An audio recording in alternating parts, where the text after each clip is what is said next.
Dr. Samuel Riverwind lowered his binoculars, hands trembling as the impossible scene below refused to change. Two figures moved through the wolf pack with fluid grace, not attacking, not fleeing, but belonging. They weren't wolves. They were human. His coffee thermos slipped from numb fingers, clattering against the rocky outcrop and echoing across Lamar Valley like a gunshot. 25 years of studying Yellowstone's wolves, and he'd never seen anything like this. A young man and woman, maybe mid-20s, communicating with the pack through subtle body language and soft vocalizations that sounded hauntingly familiar. The alpha female, Luna, he'd named her years ago, nuzzled the woman's face with maternal tenderness.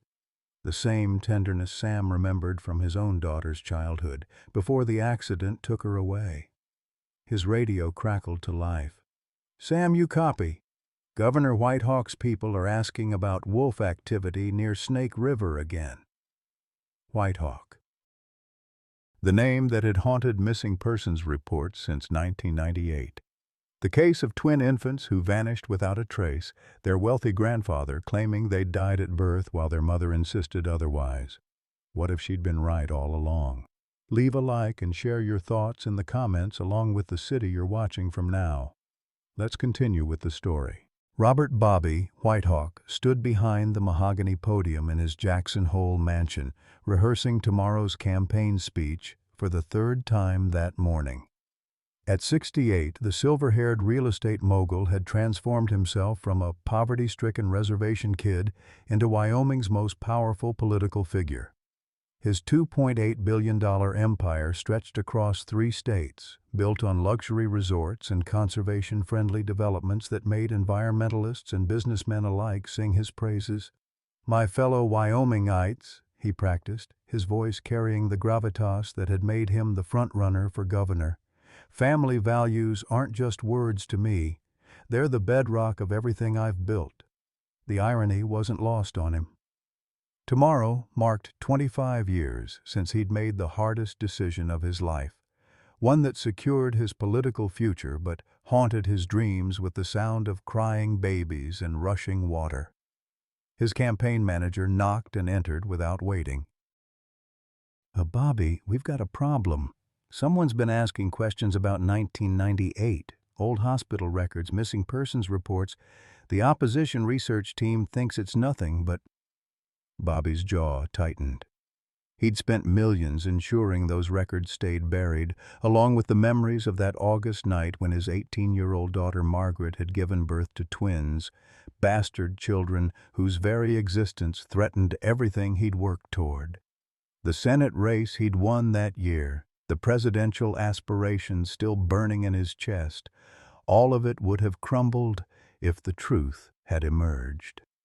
50 miles north, Margaret Maggie Whitehawk Sullivan knelt beside Luna's den, her weathered hands placing wild flowers on the familiar patch of earth where she'd left offerings every August 15th for the past quarter-century. At 53, Maggie carried herself like a woman perpetually braced for bad news. Her father had told her the twins died during delivery, complications, he'd said, while she was unconscious from blood loss. But a mother's heart never stops hoping, never stops searching for proof that couldn't possibly exist. The Clearwater Wildlife Sanctuary she'd built with her inheritance housed dozens of rescued wolves, bears, and mountain cats.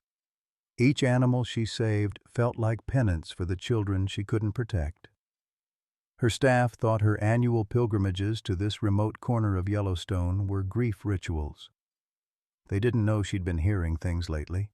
Sounds that reminded her of babies crying, carried on the wind from deeper in the valley. Today felt different. The wolf pack seemed agitated, protective of something beyond their usual territory markers. Luna, the scarred alpha female Maggie had been observing for years, kept looking toward the hidden caves with an alertness that spoke of guarding precious cargo. Dr. Samuel Riverwind had dedicated 30 years to understanding these wolves, but the footage on his laptop defied every scientific principle he'd learned. Two young adults, moving with lupine grace, tending to Luna's injuries with an intelligence that transcended species barriers. Their features were distinctly Native American, high cheekbones, deep-set eyes the color of winter sky. The same blue eyes that stared back at Bobby Whitehawk from every mirror, a genetic signature he'd tried to erase from history but could never escape from his own reflection. The morning of October 12, 2023, started like any other for Sam Riverwind. He'd been tracking Luna's pack for his annual population survey, noting behavioral changes and territory shifts that had puzzled him for months. The alpha female had been moving her pack closer to human activity areas, unusual for wolves that typically avoided contact. What concerned him more was Luna's apparent aging. At 13, she was approaching the upper limit of wolf lifespan. Yet she exhibited protective behaviors that suggested she was still actively nurturing young. Sam positioned his equipment on the ridge overlooking Lamar Valley, the crisp October air carrying the scent of pine and approaching winter. Through his telephoto lens, he watched Luna emerge from a cave system he'd never noticed before, despite decades of studying this terrain. The opening was cleverly concealed behind a curtain of hanging moss and fallen timber, virtually invisible unless you knew exactly where to look. What happened next would change everything he thought he knew about the natural world. Two figures emerged behind Luna. Not cubs, not other wolves, but unmistakably human forms moving with fluid, animal-like grace. Sam's hands shook as he adjusted the focus, certain his eyes were deceiving him.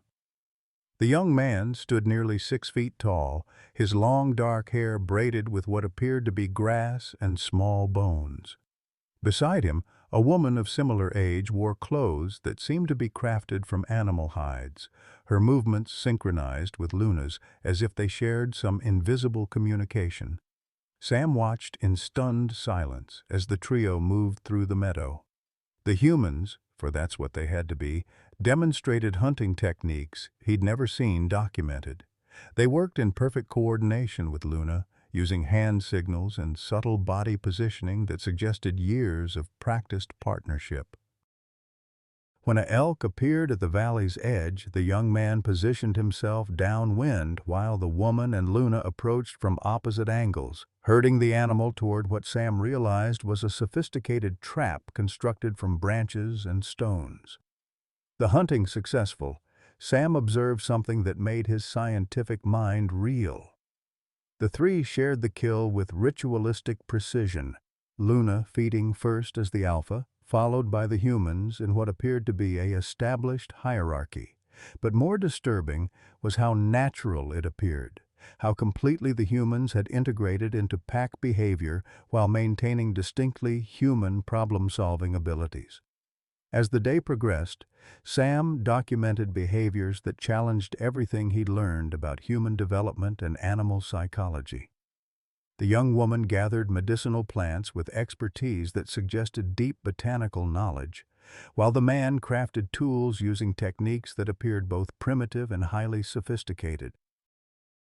They communicated through a combination of wolf-like vocalizations, hand gestures, and what sounded like fragmented English words.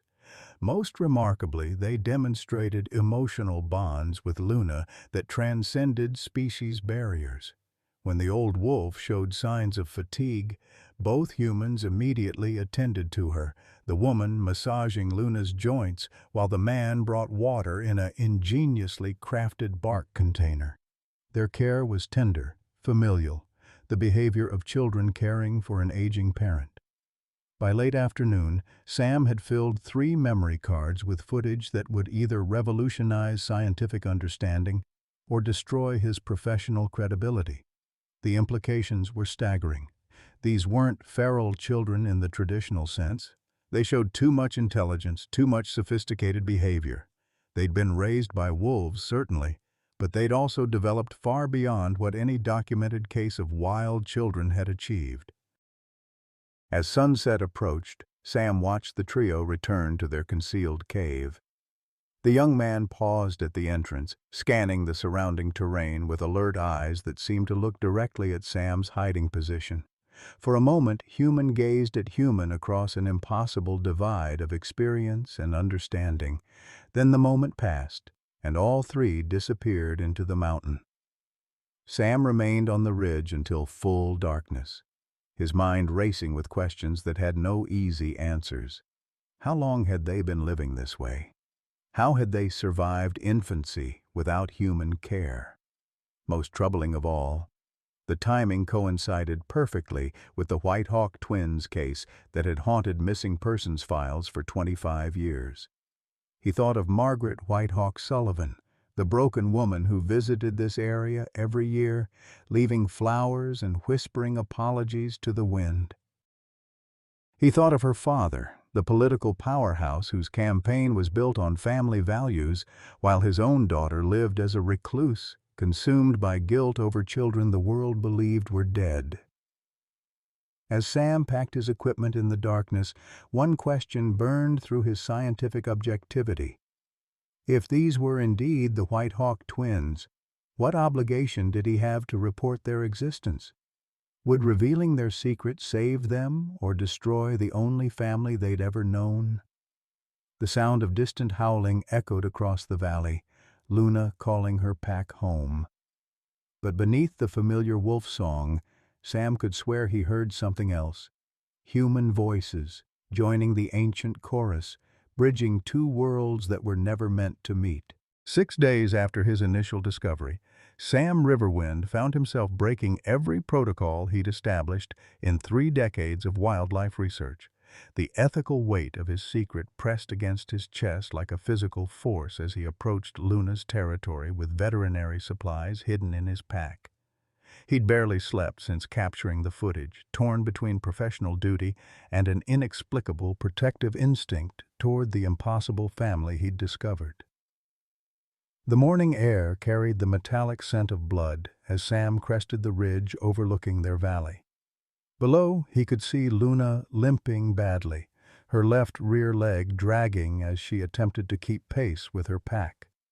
The injury looked severe, possibly a break or severe sprain that would prove fatal for a wolf her age without intervention.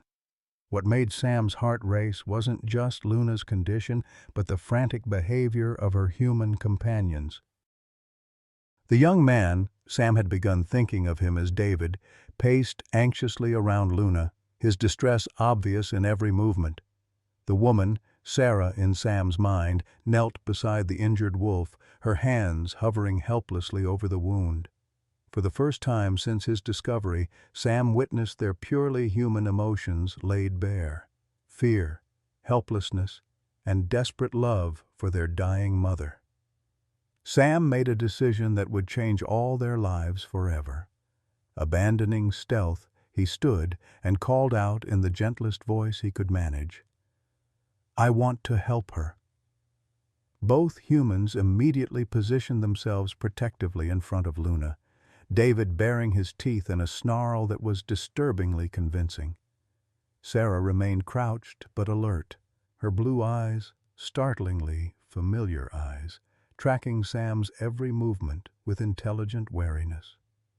Moving slowly, Sam opened his pack and displayed the veterinary supplies. "Medicine," he said simply, pointing to Luna, and then to the medical kit. "Help Luna." At the mention of the wolf's name, both humans showed surprise. They'd never heard an outsider use the name they'd given their mother.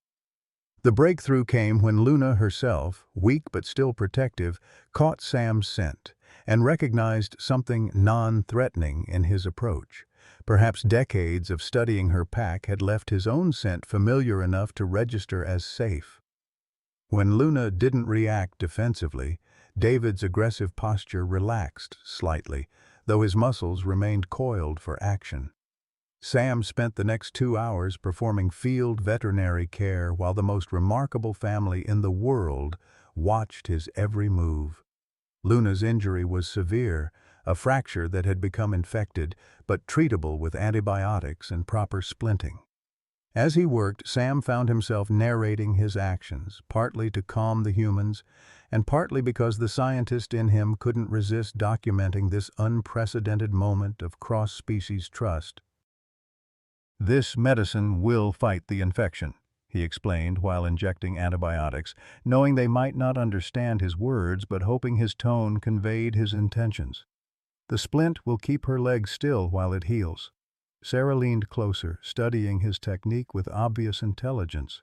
When Sam gestured for her to hold pressure on a cleaned wound, she responded immediately, her touch gentle but sure.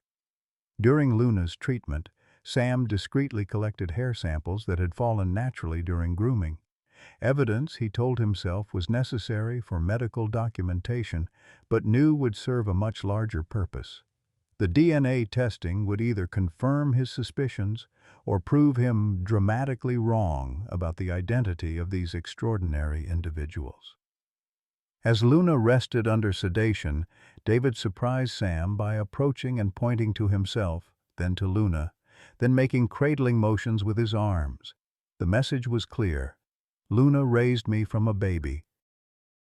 The gesture was followed by Sarah performing the same pantomime, her expression holding a mix of pride and protectiveness that spoke volumes about their bond with the old wolf.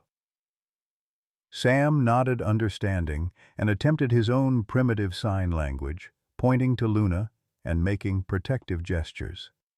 "I want to help," he repeated, then pointed to himself and spread his arms wide. "Friend." The word seemed to resonate with Sarah, who repeated it carefully. "Friend." Over the following hours, as Luna's condition stabilized, Sam witnessed behavioral patterns that confirmed his most dramatic theories. These weren't simply feral children who'd somehow survived in the wild. They demonstrated sophisticated problem-solving abilities, complex emotional responses, and most remarkably, a seamless integration of human intelligence with wolf-pack dynamics. When Luna woke from sedation, her first instinct was to check on her human cubs. David and Sarah immediately positioned themselves where she could see them, their relief at her improvement evident in their relaxed postures and soft vocalizations. The family reunion was both heartwarming and scientifically fascinating, proving that maternal bonds transcend species barriers when forged by genuine love and necessity. As Sam prepared to leave, he made a promise that felt both natural and terrifying. "I'll come back tomorrow," he told them, pointing to the sunrise and then to himself. "Check on Luna." David nodded understanding, and in that simple gesture, Sam realized he'd become part of their world, no longer an observer but a participant in their impossible existence. Walking back to his vehicle, Sam's mind raced with implications. If DNA testing confirmed these were the missing Whitehawk twins, he'd be responsible for the discovery of the century. But he'd also be destroying the only family they'd ever known, exposing them to a world that would never understand what Luna had given them. The samples in his pack felt heavier than lead as Sam considered the choice before him. Pursue scientific truth or protect an extraordinary family that challenged everything society believed about human nature, love, and survival. Behind him, the sound of healing howls echoed across the valley. Luna calling her pack to gather close, David and Sarah's voices joining the ancient song that had become their lullaby, their prayer and their proof that love knows no boundaries. The DNA results arrived on a gray November morning that would forever divide Sam's life into before and after. He stared at the laboratory report with trembling hands, the clinical language confirming what his heart had already known. David and Sarah were indeed biological siblings, born August 15, 1998, genetic markers consistent with Native American heritage found in the Whitehawk family line. The impossible had become undeniable fact. Sam's coffee grew cold as he read the report 3 times, each reading making the implications more staggering. For 25 years, Margaret Whitehawk Sullivan had been dismissed as a grief-stricken mother unable to accept her children's death. Her father had built a political empire on the foundation of that lie, while her children grew up 50 miles away, raised by a wolf who showed more maternal devotion than their own grandfather. The moral weight of his discovery crushed down on Sam like an avalanche. Every fiber of his scientific training demanded he report the finding immediately. These were missing persons, presumed dead, whose discovery would close one of Wyoming's most infamous cold cases. But the protective instinct he'd developed toward Luna's family made his stomach clench at the thought of what exposure would bring. Meanwhile, at Clearwater Wildlife Sanctuary, Maggie was experiencing the strangest week of her already unusual life. For days, she'd felt an inexplicable pull toward the remote areas of Yellowstone where she'd always believed her children were buried. The sensation was different from her annual pilgrimages, more urgent, more personal, as if something was calling to her from the wilderness. Her sanctuary staff had noticed the change in her behavior. She'd been taking longer walks, disappearing for hours without explanation, and returning with a distracted air that worried her assistant, Maria. "You've been different lately," Maria observed as Maggie prepared for another unauthorized expedition into the park. "More restless. Is everything all right?"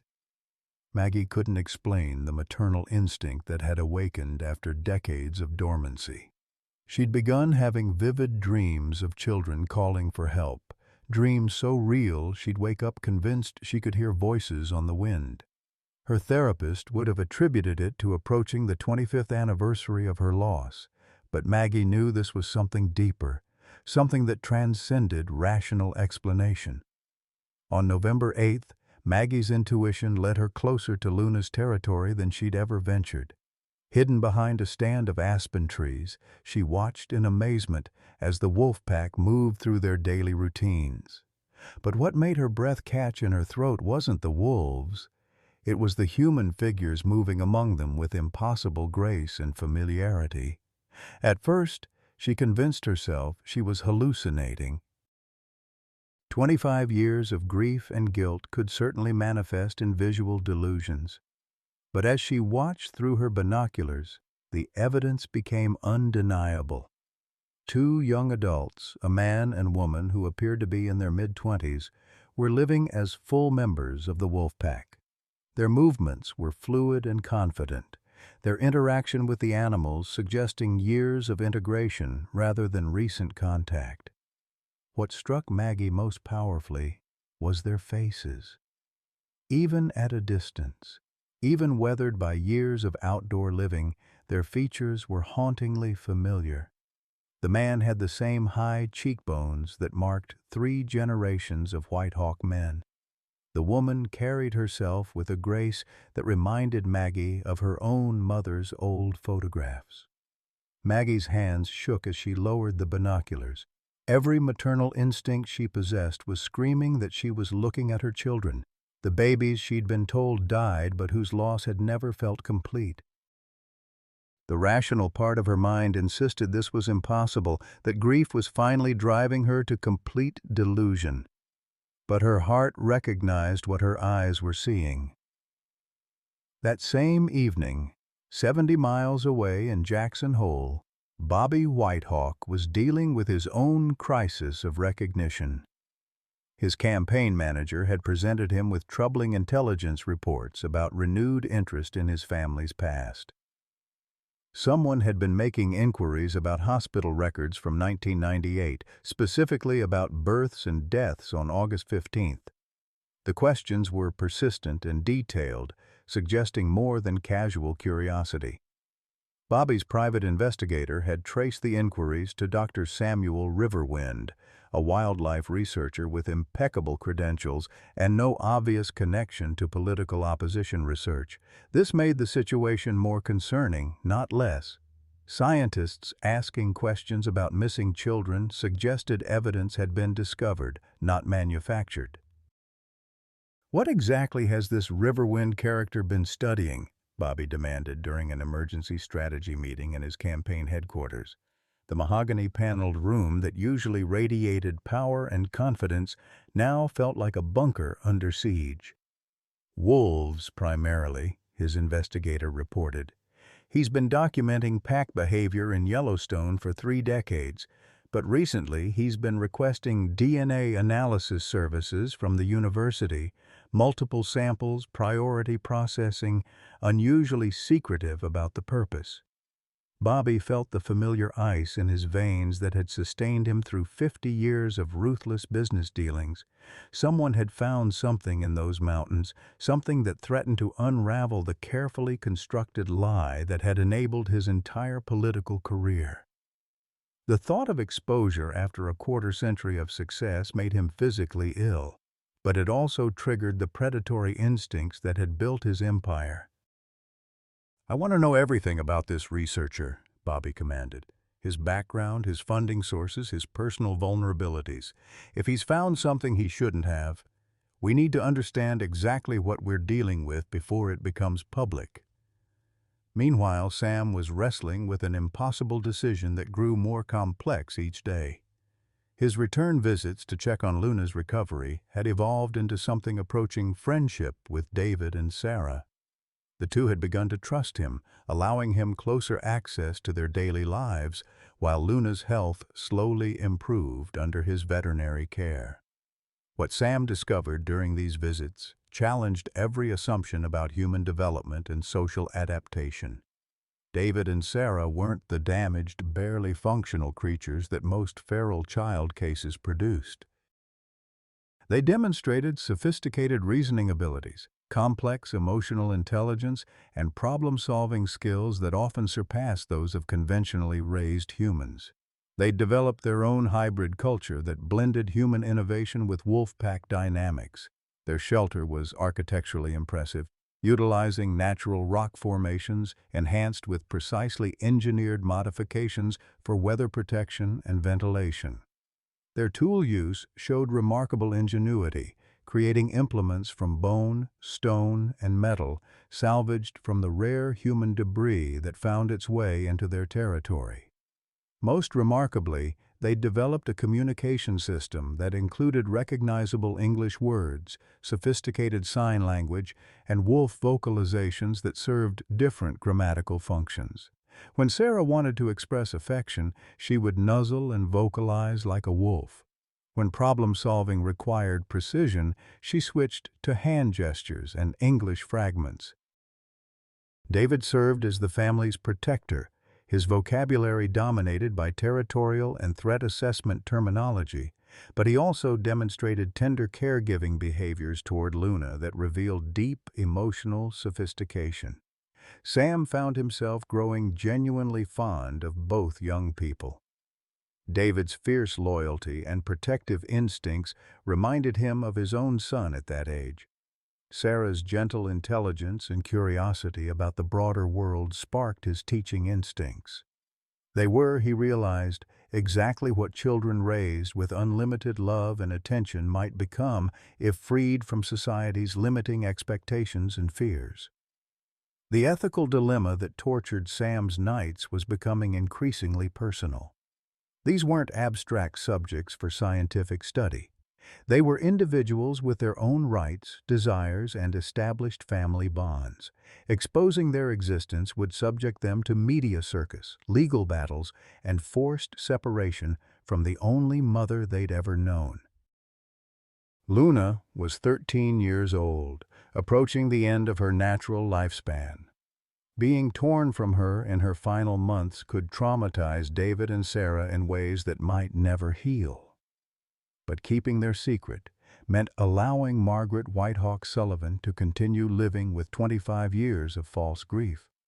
It meant letting Bobby Whitehawk build his political career on a foundation of lies and what amounted to attempted murder. Most troubling, it meant Sam was now complicit in whatever crimes had led to their abandonment as infants. On November 12th, the decision was taken out of Sam's hands by forces beyond his control. Maggie had been conducting her own surveillance of the wolf pack, drawn by maternal instincts that grew stronger each day. Her presence hadn't gone unnoticed by David, whose protective awareness extended far beyond normal human sensory capabilities. He'd been tracking her movements for days, growing increasingly agitated by this persistent human intrusion into their territory.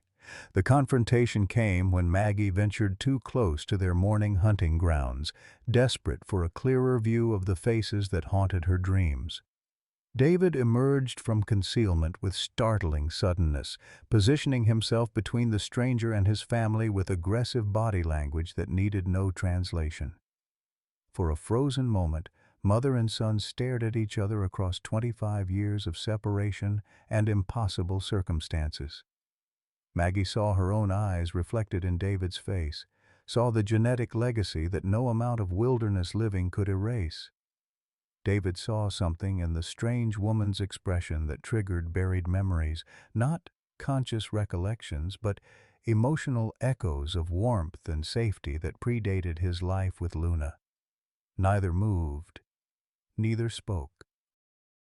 But in that moment of recognition, the secret that had shaped all their lives began to crumble, setting in motion events that would force them all to confront truths they'd spent decades avoiding. The sound of approaching footsteps broke the spell. Sam emerged from the tree line, having followed Maggie's trail in hopes of preventing exactly this type of dangerous encounter. He found himself facing a tableau that would haunt him forever. The grief-stricken mother and the son she'd never been allowed to raise, separated by mere yards but by a gulf of experience that seemed impossible to bridge. "Mrs. Whitehawk Sullivan," Sam said quietly, his voice carrying the weight of knowledge that would change everything. "I think we need to talk." The confrontation that would shatter 25 years of lies began in Sam's cramped field station, a converted trailer that served as his research headquarters. Maggie sat across from him at a folding table covered with wolf behavioral charts, her hands clasped so tightly her knuckles had turned white. Between them lay the DNA report that would either vindicate her decades of intuition or confirm her complete descent into madness. "Before I show you this," Sam said carefully, "you need to understand that what I'm about to reveal will change everything, not just for you, but for them. Once this knowledge exists, there's no going back to the way things were." Maggie's voice came out as barely a whisper. "Are they my children?" Sam slid the laboratory report across the table. "David and Sarah Whitehawk. Born August 15, 1998. Genetic markers match your family lineage with 99.7% certainty." The document trembled in Maggie's hands as 25 years of suppressed hope exploded into devastating certainty. Her children weren't dead. They'd never been dead. They'd been living 50 miles from where she'd mourned them, raised by the very wolves she'd dedicated her life to protecting. The irony was so profound it felt like cosmic justice or cosmic cruelty. "How?" she managed to ask through tears that felt like they'd been building pressure for a quarter-century. "How did they survive? How did they—" "Luna found them," Sam explained, his voice thick with emotion he'd been holding back for weeks. "We may never know exactly how, but she adopted them as cubs, raised them, protected them, taught them everything they needed to survive. She's been their mother in every way that matters." Maggie's sobs came in waves that shook her entire body. Grief, joy, rage, and relief crashed together in an emotional storm that left her gasping for breath. Her children were alive, but they'd grown up without her. They'd needed a mother's love, and a wolf had provided what she'd been prevented from giving. "I knew," she whispered between sobs. "God help me. I knew they weren't dead. Everyone said I was crazy, that grief was making me delusional, but I could feel them. A mother knows. A mother always knows when her babies are still breathing." Sam reached across the table and gently touched her hand. "You weren't crazy. Your instincts were right. They've been here all along, and they're—" He paused, searching for words to describe the extraordinary individuals he'd come to know. "They're remarkable, Maggie. Different from anything you might expect, but remarkable." Outside the trailer, the temperature was dropping rapidly as an early winter storm approached Yellowstone. The weather would complicate everything. David and Sarah's survival strategies were adapted to their familiar territory, but major storms could be dangerous even for them. More immediately, the approaching cold front would make any reunion attempt treacherous for all involved. 3 miles away, in the hidden cave system that had been home to the most unusual family in the American wilderness, David paced anxiously while Sarah tended to Luna's still healing leg. The old wolf's recovery had been slower than Sam's optimistic prognosis suggested, and both her adopted children sensed that time was running short in ways that had nothing to do with weather. Luna herself seemed to understand that changes were coming. Her behavior over the past few days had carried the weight of preparation, the way animals sometimes act when they sense approaching death or transformation. She'd been teaching David and Sarah lessons they'd never needed before: how to identify different types of humans by scent and behavior, how to recognize vehicles and their sounds, how to understand that the world beyond their valley contained dangers and opportunities they'd never encountered. Most significantly, Luna had been encouraging them to interact more positively with Sam during his visits. Where once she'd been cautious about human contact, she now seemed to be deliberately fostering trust between her children and the gentle researcher who'd saved her life. It was as if she understood that her own mortality would soon require them to find new forms of protection and guidance. David's agitation centered on the strange woman he'd encountered, the one whose scent triggered confusing emotional responses he couldn't understand. Her presence felt wrong and right simultaneously, threatening and comforting in ways that challenged his wolf-trained instincts. When he'd looked into her eyes, something deep in his memory had stirred, fragments of warmth and safety that predated his conscious recollection. Sarah was experiencing her own confusion about the encounter. The woman had looked at her with an expression she'd seen in Luna's eyes countless times: fierce love mixed with desperate protectiveness. But Luna was their mother.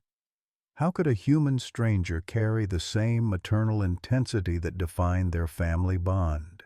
Meanwhile, in Jackson Hole, Bobby Whitehawk was orchestrating a response to the crisis that threatened to destroy not just his political ambitions, but his entire life's work. His private investigation team had identified Dr. Samuel Riverwind as a potential threat, but the nature of that threat remained unclear. Scientists didn't typically investigate missing persons cases unless they'd discovered evidence that connected to their research. "I want surveillance on this Riverwind character," Bobby commanded during an emergency meeting with his security team. 24-hour monitoring.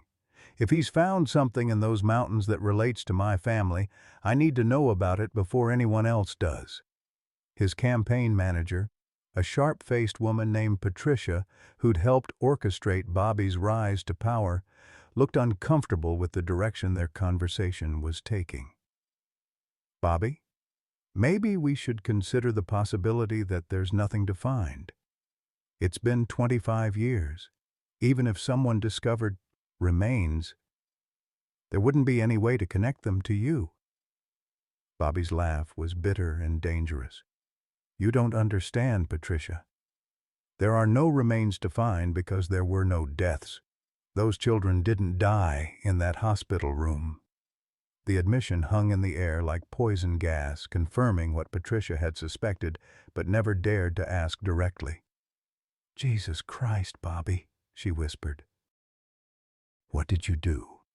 "What I had to do," he replied with the cold certainty that had characterized every ruthless decision of his career. "What any father would do to protect his family's future. My daughter was 18 years old, unmarried, pregnant by some boy she wouldn't even name. Do you know what that would have done to my Senate campaign? To everything I'd built?" Patricia stared at him with dawning horror. "You killed your own grandchildren?" "I removed a problem," Bobby corrected.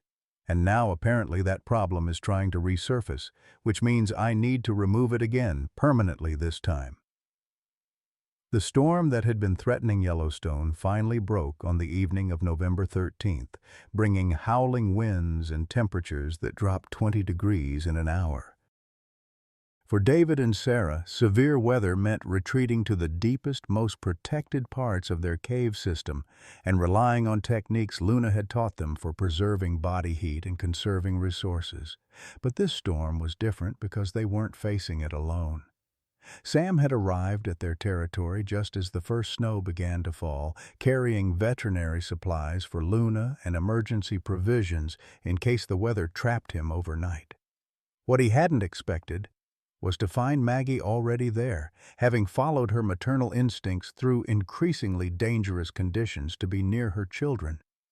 The reunion that followed was unlike anything Sam could have imagined. David's initial hostility toward Maggie melted when Luna herself approached the stranger and performed the scent-marking behavior that indicated acceptance. If Luna trusted this human, then she must be safe. But Sarah's reaction was more complex. She seemed to recognize something in Maggie's face and voice that triggered deep, wordless emotions. "My babies," Maggie whispered as she knelt in the snow 10 feet from her children, close enough to see their faces clearly, but far enough to avoid triggering their flight instincts. "My beautiful babies, I've been looking for you for so long." Sarah tilted her head at the sound of Maggie's voice, her expression showing recognition that transcended conscious memory. David remained tense but curious, studying this woman who carried sense of familiarity mixed with the wider human world they'd been taught to avoid. The moment might have stretched into something approaching reconciliation, but the storm was intensifying rapidly. Sam realized they were all in immediate danger if they didn't find shelter soon. "We need to get inside," he called over the rising wind. "All of us. This storm is going to be deadly if we're caught in the open." Luna seemed to understand the urgency. With visible effort, she began moving toward the cave entrance, her injured leg making her progress slow but determined. David and Sarah immediately positioned themselves to support her, their priority clearly their adoptive mother's safety above all other considerations. Maggie followed at a respectful distance, her heart breaking and soaring simultaneously as she watched her children care for the wolf who'd given them the love she'd been prevented from providing. The approaching storm was dangerous, but it was also forcing a proximity that might never have occurred under normal circumstances. Inside the cave system, illuminated by a fire that David built with practiced efficiency, 4 humans and 1 wolf huddled together while nature raged outside. The shelters were more sophisticated than Sam had realized, with multiple chambers, ventilation systems, and food storage areas that demonstrated years of intelligent modification to natural formations. As the night wore on, barriers began to break down. Sarah's curiosity overcame her caution, and she began examining Maggie's clothes, hair, and jewelry with fascinated attention. David remained protective but gradually relaxed as Luna's acceptance of the stranger became clear. Maggie, for her part, was overwhelmed by the evidence of how thoroughly her children had been loved and cared for. Every detail of their shelter showed Luna's devotion and their own ingenuity. They were healthy, intelligent, and demonstrably happy. Everything she'd prayed they might become, achieved through means she could never have imagined. But outside the cave, forces were mobilizing that would threaten to destroy this fragile family reunion before it could fully develop. Bobby Whitehawk's security team had tracked Sam's vehicle to the Yellowstone area, and weather was the only thing preventing their arrival. When the storm cleared, the battle for David and Sarah's future would begin in earnest. The night passed with tentative conversations, shared food, and the gradual building of trust between a mother and the children she'd lost and found. But dawn would bring revelations and confrontations that would test every bond that love had managed to forge across 25 years of separation and impossible circumstances. Luna's labored breathing woke them before dawn. The old wolf, who had seemed stable the night before, was now struggling for each breath, her body trembling with the effort of staying conscious. Sarah immediately knelt beside her adoptive mother, placing gentle hands on Luna's graying muzzle, while making soft, comforting sounds that were neither fully human nor completely wolf. David's reaction was more visceral. He began pacing the cave's perimeter, his distress manifesting in low growls and agitated movements that spoke of a young man watching his world collapse. For 25 years, Luna had been their constant, their protector, their teacher, and their anchor to safety. The thought of losing her was unbearable beyond words they possessed to express. Sam knelt beside Luna, his veterinary training immediately assessing her condition. What he found made his heart sink. The infection in her leg had spread despite antibiotic treatment, and her advanced age was preventing her immune system from mounting an effective response. Her breathing was shallow and irregular, her temperature elevated, and her eyes carried the clouded look of an animal whose body was beginning to shut down. "How long does she have?" Maggie asked quietly, her own maternal instincts recognizing the gravity of the situation. She'd watched enough animals die at her sanctuary to understand what they were witnessing. "Hours, maybe a day," Sam replied, his voice thick with emotion. "At her age, with this level of systemic infection, there's nothing more I can do. I'm sorry." The words hit David like physical blows. He dropped to his knees beside Luna, pressing his face against her fur while his body shook with silent sobs.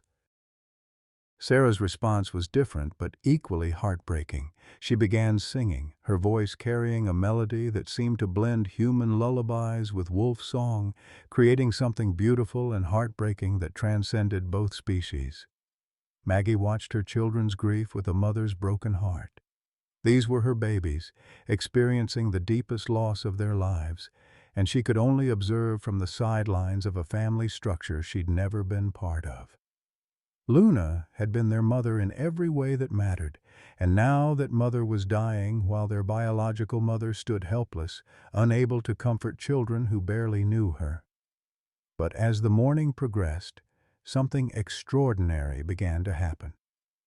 David's protective instincts, triggered by Luna's vulnerability, began to extend toward Maggie. Perhaps recognizing that his adoptive mother had accepted this stranger, he started positioning himself where he could watch both Luna and Maggie simultaneously. When Maggie approached to offer water, David didn't growl or retreat. Instead, he studied her movements with the careful attention of someone learning to trust.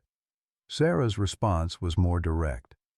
She took Maggie's hand and guided it to Luna's head, showing her the gentle stroking motion that seemed to calm the dying wolf. In that moment, 3 generations of females connected through touch, grandmother, mother, and daughter, united by love for the wolf who had bridged their separation. "She saved them," Maggie whispered, tears streaming down her face as she felt Luna's labored breathing beneath her palm. "When I didn't even know they needed saving, she was there. She gave them everything I should have given them." Luna's eyes, clouded with approaching death, seemed to focus on Maggie with remarkable clarity. For a long moment, wolf and human regarded each other with what could only be described as mutual understanding. Luna had fulfilled a promise she'd never consciously made, to love and protect children who weren't her own species until their real mother could be found. Now, sensing that her task was complete, she could let go. The end came peacefully, just as the afternoon sun broke through the storm clouds. Luna's breathing simply stopped between one heartbeat and the next, her body relaxing into the sleep that would have no awakening. David's keening wail echoed through the cave system, a sound of pure anguish that brought the rest of Luna's pack running from their own shelters to investigate. What followed was unlike anything Sam had ever witnessed in his decades of studying wolf behavior. The entire pack gathered around Luna's body, creating a circle of mourning that included David and Sarah as full members. Their howls rose in harmony, creating a funeral song that carried across the valley and seemed to reach the very mountains themselves. Maggie found herself pulled into the ritual without understanding how. Sarah took her hand and guided her into the circle, teaching her through demonstration how to add her voice to the pack's farewell. Standing there with her children and the family that had raised them, Maggie finally understood the depth of what Luna had given them. Not just survival, but belonging, identity, and unconditional love. As the sun set on Luna's life, it also set on the chapter of David and Sarah's existence that had been defined by perfect isolation from the human world. Luna's death meant they would need new forms of protection, new sources of guidance, and new ways to navigate a future that would inevitably include more contact with the species they'd been taught to avoid. But they wouldn't face that future alone. In her final gift to the children she'd raised, Luna had brought their biological mother back into their lives, creating the possibility of a new kind of family that honored both their wild upbringing and their human heritage. The tragedy of Luna's death was absolute, but it was also the doorway to a different kind of hope, one that would be tested in ways none of them could imagine as forces from the outside world prepared to descend upon their hidden valley. The revelation that would destroy Bobby Whitehawk's carefully constructed empire came not from official investigation, but from a single photograph that Maria Santos, an investigative journalist for the Jackson Hole Tribune, received in an anonymous email at 3:47 a.m. on November 15th. The image showed two young adults standing beside a distinctively scarred wolf, their faces clearly visible and bearing unmistakable resemblance to the Whitehawk family features that had graced political advertisements for decades.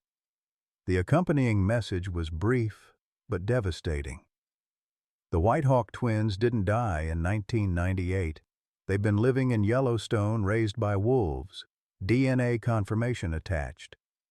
The grandfather threw them in Snake River as newborns. Full story and evidence at coordinates 44.9778 dig NEN, 110.6968 dig WW. Maria stared at her computer screen for a full minute, certain she was looking at an elaborate hoax. Wild children raised by wolves belonged in fairy tales, not modern American journalism. But the DNA documentation looked legitimate. The coordinates placed the location deep in Yellowstone's Lamar Valley, and most importantly, the physical resemblance between the photographed individuals and Robert Whitehawk was impossible to deny. Within hours, Maria was driving toward Yellowstone with a camera crew, her journalistic instincts screaming that she was either about to break the story of the century or become the latest victim of political dirty tricks. Either way, she couldn't ignore evidence this compelling, especially when it involved a gubernatorial candidate whose campaign was built on family values and child protection.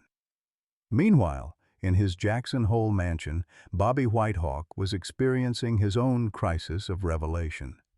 His security team had lost track of Dr. Riverwind during the storm, but their surveillance equipment had captured something far worse than a missing scientist. The high-powered telephoto lenses had photographed Maggie's vehicle parked near the coordinates where intelligence suggested Riverwind had been conducting his mysterious research. "She knows," Bobby told his inner circle during an emergency meeting that felt more like a war council. "Somehow, my daughter has figured out what happened 25 years ago.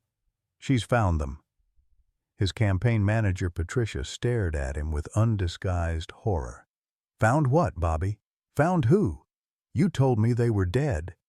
"I told you what you needed to know," Bobby replied with the cold calculation that had characterized every ruthless decision of his political rise. "The truth is more complicated. Those children didn't die in 1998. I made sure they couldn't threaten our family's future, but apparently nature had other plans." The full scope of Bobby's deception began to emerge as he explained the events of that August night 25 years ago. How he'd convinced the hospital staff that the twins had died during delivery, how he'd sedated Maggie to prevent her from interfering, how he'd driven to Snake River Bridge and thrown 2 living infants into the rushing water, believing he was solving a problem that threatened his Senate campaign. "You're talking about murder," Patricia whispered, her face pale with shock. "You murdered your own grandchildren." "I made a difficult decision to protect our family's legacy," Bobby corrected. "And apparently I was less successful than I believed, which means I need to finish what I started before this destroys everything we've built." Patricia's revelation came in a moment of clarity that would haunt her for the rest of her life. "The charity work," she said slowly. "All those donations to missing children organizations, the Family Values Platform, the Child Protection Initiatives. You've been building your political career on the foundation of killing children." Bobby's expression didn't change. "I've been building a political career that serves the greater good. Sometimes individual sacrifices are necessary for larger purposes. You've benefited from that career for 15 years, Patricia. Don't develop a conscience now." But Patricia was already reaching for her phone, her hands shaking as she realized she'd been complicit in enabling a child killer's rise to power. "I can't be part of this anymore, Bobby. I won't be part of this." "Yes, you will," Bobby replied with quiet menace. "Because if this story breaks, you go down with me. Accessory after the fact, conspiracy, campaign finance violations. You've known the truth for years, Patricia. Your signature is on documents that facilitated the cover-up. You're as guilty as I am." The trap that Bobby had laid for his entire inner circle was becoming clear. Everyone who'd helped build his empire had been made complicit in protecting the lie that enabled it. None of them could expose him without destroying themselves in the process. Back in Lamar Valley, Sam was facing his own moment of truth as he watched Maggie comfort her grieving children beside Luna's body. The secret he'd carried for weeks was about to explode into public knowledge, whether he reported it or not. Maria Santos would arrive soon, followed inevitably by law enforcement, media crews, and federal investigators. The quiet family reunion he'd hoped to facilitate was about to become a circus that would traumatize David and Sarah beyond imagination.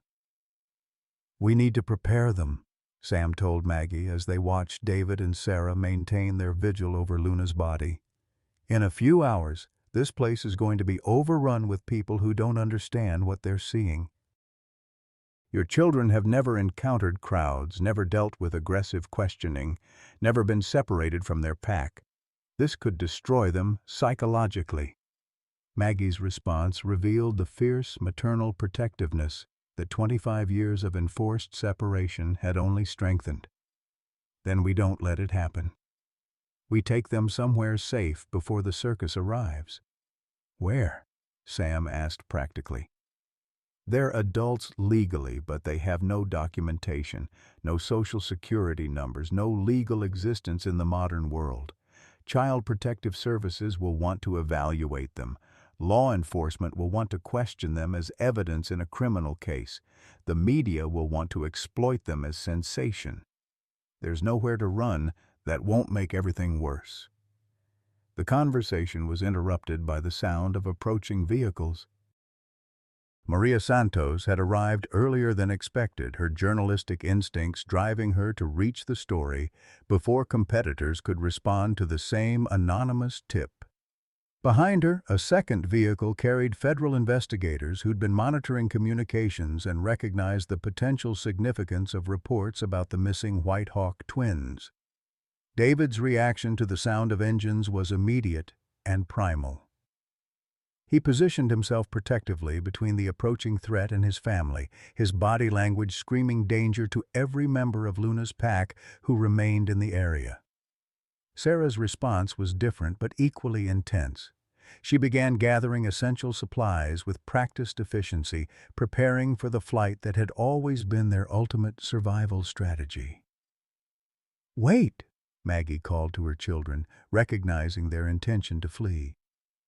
"These people, they're here because of me, because I've been looking for you. They want to help." But David and Sarah had no context for understanding help that came in the form of strangers with loud machines and aggressive energy. Their entire survival strategy was built around avoiding human contact, and now humans were invading their sanctuary in the hours after their mother's death. Every instinct Luna had taught them screamed that they were in mortal danger. The confrontation that followed would be replayed on news broadcasts around the world within hours. Maria Santos's camera crew captured footage of two young adults who moved with inhuman grace and communicated through sounds that seemed more animal than human. Federal investigators attempting to approach were met with defensive postures that spoke of individuals who'd never learned to submit to authority because they'd never encountered it. Most dramatically, the cameras recorded Maggie's desperate attempts to mediate between her children and the outside world, her voice breaking as she tried to explain to officials that David and Sarah needed time to grieve, needed gentle introduction to human society, needed protection from the media storm that was already beginning to gather. But the most devastating footage came when Bobby Whitehawk himself arrived, flanked by private security and expensive lawyers, claiming grandparental rights and demanding custody of individuals he described as mentally damaged victims who require immediate psychiatric intervention. The confrontation between Bobby and his daughter, played out in front of cameras and federal investigators, would become the defining moment of the scandal that destroyed one of Wyoming's most powerful political families. Maggie's accusations of attempted murder met Bobby's claims of protecting family dignity, while David and Sarah watched in confusion and terror as their world collapsed around them. The truth was finally emerging after 25 years of carefully maintained lies, but the revelation was threatening to destroy the very people it was meant to vindicate. The healing began in an unexpected place, a small courtroom in Jackson, Wyoming, where federal judge Margaret Running Bear presided over the custody hearing that would determine David and Sarah's future. Judge Running Bear, herself of Lakota heritage, understood something about the intersection of traditional wisdom and modern law that other officials had missed. When she looked at the young adults who'd been raised by wolves, she saw not damaged victims requiring institutionalization, but individuals who'd received an education in survival, loyalty, and unconditional love that modern society could barely comprehend. "Before this court makes any decisions about custody or guardianship," Judge Running Bear announced, "we need to hear from David and Sarah themselves. They are 25 years old, legal adults capable of making their own choices about their future." The moment that followed would become legendary in legal circles. Sarah, who had been silent through hours of testimony about her condition and rehabilitation needs, stood and addressed the court in carefully chosen English words that she'd been practicing with Sam and Maggie for weeks. "Luna was our mother," she said, her voice carrying the quiet authority of someone who'd learned to speak only when words truly mattered. "She taught us about love, about protection, about choosing family. These people," she gestured toward Bobby's legal team, "they speak of blood and law and what they think we need. But they never asked what we want." David, standing beside his sister, added his own testimony in the hybrid communication style that had become their trademark. "We choose our mother," he said, pointing to Maggie. "We choose our teacher," pointing to Sam. "We choose family that chooses us back." Judge Running Bear's decision was swift and unequivocal. "This court recognizes David and Sarah Whitehawk as competent adults capable of determining their own living arrangements. Custody is granted to Margaret Whitehawk Sullivan with Dr. Samuel Riverwind appointed as legal guardian and advocate. The petition filed by Robert Whitehawk is denied. But the legal victory was only the beginning of Bobby's downfall. The FBI investigation that followed revealed a quarter-century of crimes that extended far beyond the attempted murder of his grandchildren. Financial records showed systematic embezzlement from his own children's charities, using funds meant for missing children to finance political campaigns and personal luxuries. Wiretaps revealed threats against potential witnesses, conspiracy to obstruct justice, and a pattern of intimidation that had kept the truth buried for decades. The most damning evidence came from an unexpected source. Patricia, his former campaign manager, who had secretly recorded their final conversation before disappearing into federal witness protection.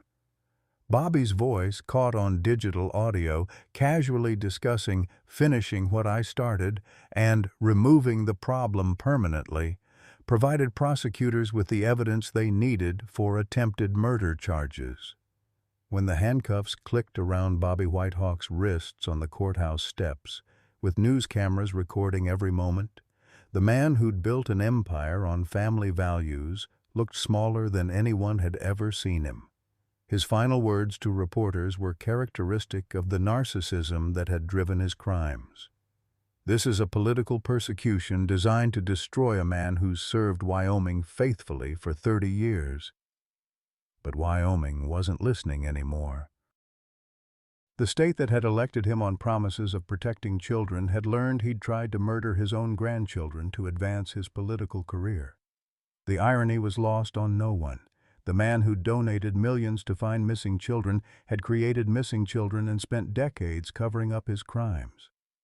The transformation of David and Sarah from hidden wild children to bridge builders between worlds happened gradually, with setbacks and breakthroughs that tested everyone's patience and love. Maggie moved permanently to a cabin near Yellowstone, creating a space where her children could maintain their connection to the wilderness, while slowly acclimating to human society. Sam became more than their legal guardian. He became the grandfather they'd never had, teaching them to read and write while learning from them about animal communication and environmental harmony. His research, based on their unique perspectives, revolutionized understanding of human-animal relationships and earned him international recognition in scientific communities. Most remarkably, David and Sarah chose to share their story publicly, but on their own terms. They established the Luna Foundation, dedicated to protecting wild spaces and supporting families separated by tragedy. Their speaking engagements, conducted in their distinctive blend of human language and wolf-inspired communication, drew audiences worldwide who came to understand that family transcends species, circumstances, and social expectations. The annual pilgrimage to Luna's grave became a healing ritual that expanded beyond their immediate family. Other parents of missing children began making the journey to Yellowstone, finding comfort in a story that proved love can survive any separation, and families can be rebuilt in unexpected ways. The site became an unofficial memorial to the power of unconditional love, marked not by formal monuments, but by the wildflowers that Maggie, David, and Sarah planted each spring. 3 years after Luna's death, on a golden October afternoon that perfectly captured the peace they'd all fought so hard to achieve, Maggie watched her children teach a group of visiting foster children how to communicate with the wolf pack that still considered David and Sarah family members. The scene was everything she'd dreamed of during 25 years of searching. Her children healthy, happy, and sharing the extraordinary love they'd received with others who needed to believe in miracles. "She would be proud," Sam said, settling beside Maggie on the fallen log that had become their favorite observation point. "Luna would see what her love created and know it was worth everything." David's laughter echoed across the valley as a wolf pup attempted to mimic his hand gestures, while Sarah sang the lullaby that had once comforted a dying wolf and now soothed children who'd lost their own families. The sound carried hope across the mountains, reaching other hearts that had been broken by loss and separation. In the distance, Luna's pack howled their evening song, and three human voices joined the ancient chorus that had bridged two worlds and proved that love in its purest form knows no boundaries of species, circumstance, or time. The family that Luna had created with her sacrifice lived on, spreading her legacy of unconditional love to everyone brave enough to believe that some bonds transcend every barrier life can create. Against all odds, love had won. Sometimes the greatest families aren't born, they're chosen. Luna the wolf understood something that took humans 25 years to learn. Love doesn't require the same DNA, the same language, or even the same species. It only requires the willingness to put another's needs before your own survival. For those of us in our golden years, watching our own children build their lives far from home, Luna's story reminds us that family extends far beyond blood relations. It includes the neighbors who check on us, the friends who remember our birthdays, the community members who choose to stay connected even when distance or circumstances make it difficult. David and Sarah found their way back to their birth mother, not because genetics demanded it, but because love created a bridge across impossible circumstances. They learned that having multiple mothers, Luna who raised them, Maggie who never stopped searching, didn't diminish either relationship. Love multiplies when shared, never divides. In our season of life, when we're redefining what family means as grandchildren grow up and old friends pass on, Luna's legacy teaches us that it's never too late to expand our definition of family to include everyone who chooses to love us unconditionally. What does family mean to you beyond blood relations? Who in your life has shown you the kind of unconditional love that Luna gave her adopted children? Share your stories in the comments below. Your experiences might be exactly what someone else needs to hear today.